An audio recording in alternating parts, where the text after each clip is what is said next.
Hey guys, Chris Savarese from Savarese Jiu-Jitsu here. Today's video we're going to talk about etiquette in Jiu-Jitsu schools, okay? These are the rules from my school. If you see me looking down, I'm reading from our Savarese Jiu-Jitsu handbook that we give to all our new students, okay? Brazilian Jiu-Jitsu academies, schools, whatever your place calls it, okay, they tend to have a more relaxed environment, and because of that, like sometimes like rules kind of get lost. Like not every school does bowing like we bow in and out here, but we have like pretty strict guidelines that we want like our students, the parents of students, our staff, you know, everybody who trains here has to follow these rules. Okay, so these are our etiquette guidelines, okay? And I suggest a lot of you guys who have schools make some, you know, you don't have to do these exact ones, but have some sort of etiquette guidelines for new students. Because, you know, it kind of like helps ease their process into being training into a room. Okay, this way they don't make enemies right away that they didn't mean it, and you know it's no fault of their own, they just didn't know. Okay, we try to like let everybody know right away. Okay, you know, first one, always show respect to your training partners, you know, and your fellow human beings, okay? And most importantly, the instructors. Anybody who disrespects an instructor in our school, you're out of the school, period.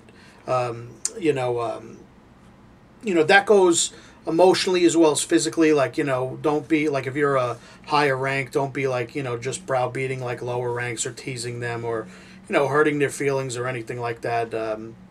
You know, and that also goes for respect is also like training hard when you train with somebody. Don't be like giving up. Like make sure you keep that fighting spirit.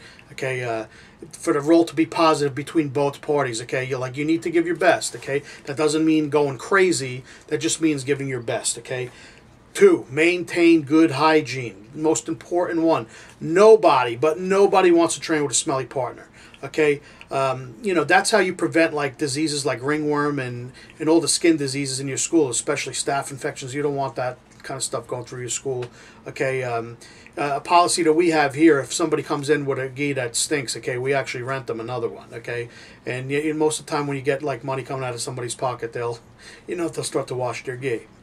Okay, you know, that goes for your rash guards as well. Okay, also make sure you keep your fingernails and toenails short. Okay, you don't want to be cutting people. It's another way you kind of get some skin diseases that way. Dirty toenails.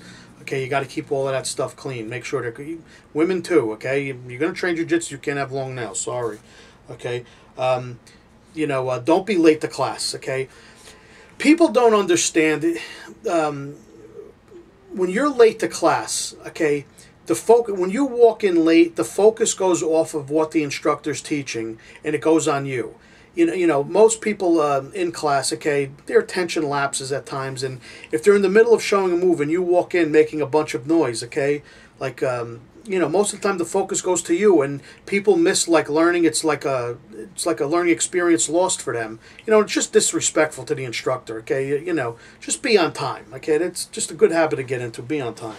Okay, no shoes on the mats. Okay, and make sure you wear shoes in the bathroom. Same thing. You don't want to be going into a bathroom, okay, with no shoes on, bare feet. Okay, and bringing all the dirt, you know, and stuff from the bathroom floor onto the mats. That's how people get skin diseases, okay? Make sure you have like an extra set of flip-flops or sneakers if you need to go to the bathroom, okay? You know, don't walk outside the academy in bare feet and then walk in. That should go without saying, okay? No profanity in the academy, okay? Treat your academies as if they're sacred, okay? This should go without saying. Another thing that should go without saying, okay? Do not talk while the instructor's talking, okay? And you know, if you have questions, wait till he's done, like, teaching.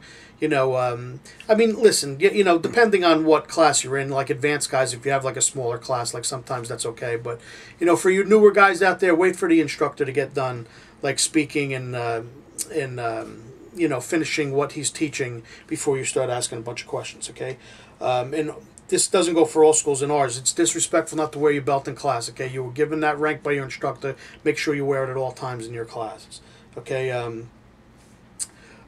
You know, for the guys out there, make sure you wear, you know, a t-shirt, like especially guys who use the shower or coming out of the locker room. Don't be coming out of the locker room without a shirt on and stuff like that, okay? You know, do not leave the mat without the instructor's permission. You know, if you got to go into the locker room to get something, you know, just ask your instructor, bow yourself off, you know, on and off the mat, and you come back in, okay? Here's a big one. Keep your cell phones off during class. That goes for the parents that are watching class too. We have gigantic signs telling people to turn their phones off. That goes for texting too. Nobody wants to hear ding, you know, like when they're teaching class or when they're training. Okay? Keep your friggin' phones off. Sorry for my language. That is so... There is nothing. I'm teaching jiu-jitsu for a long time. There is nothing more annoying than when phones go off during class. The only time you're allowed to have a phone go off in class is if you're a guy and your wife is like 8 or 9 months pregnant and there's a baby on the way, then you could leave your phone outside. Other than that, leave your phones off in the locker room. Okay? Great habit to get into, guys. Okay, when the instructor shows a move, drill that move until he tells you to stop. You know, I've been to a lot of schools over the years where, you know, where an instructor shows a move, the guys, you and your partner, you do it 2 times and you sit there and wait for the other one. Did you really master that move in 2 moves? Continue to drill that move until the instructor tells you to stop. Okay? Respect the rank. Okay, guys?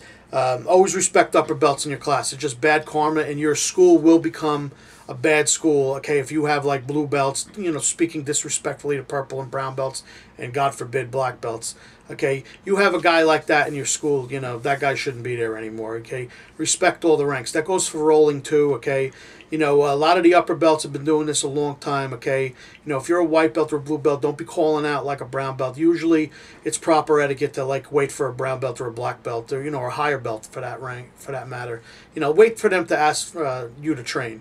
You know, a lot of schools aren't like that. My school, we kind of do that, you know, not too strict. There's a way to ask, like, upper belts to roll. Like, you know, like, for instance, hey, you want to beat me up a little? Hey, could I have the honor of training? You know, hey, could you help me out with something here? You know, could you roll with me a little bit and help? There's ways to ask a upper belt to roll without, like, being disrespectful. Okay, always shake hands before and after sparring. Okay, you know, during crowded classes, guys, for, you know, for us out there who don't have these 10,000 square foot schools, okay, when classes are crowded, students will sometimes bump into each other, take special, you know, we call it mat awareness. I got that phrase from my man Jamie Cruz. Okay, we always used to joke around about it. Mat awareness, yeah, you know, but it's, you know, it's a joke that we like to use, but, you know, some injuries can happen, like, sometimes, guys, so, like, you know, always be aware of your surroundings, okay, and, you know, and most importantly, and this goes for the kids as well, okay, even more so the kids than the adults. You know, a lot of what we practice every day in jiu-jitsu, okay, can seriously injure somebody. You know, it shouldn't be practiced outside the academy, guys. Like, you know, that goes for, like, street fights and other stuff. But even, like, for you younger guys, don't be trying this stuff on, like, your younger brother or your dog. You know, I hear stuff like that all the time. You know, but, or your friends who don't train, like, you know, don't show them how cool stuff is and, like, be cranking stuff. You know, listen, you could break people's arms, legs, ankles. Chokeholds could put people to sleep. You know, you could do damage with the stuff you're learning in academy, okay? So, you know, be respectful and you know, try not to do that stuff outside the academy, okay? Those are most of the ones that we have at our school. You know, if you have any to add, guys, you know, comment on this video and let us know if you guys have some rules that we don't have at our school. We always like to hear good comments, okay? And, you know, I hope that helps you guys. You know, make sure you follow Savarese Jiu-Jitsu on Facebook and at Chris Savarese on Twitter. Okay, and, you know, hope that helps. Peace.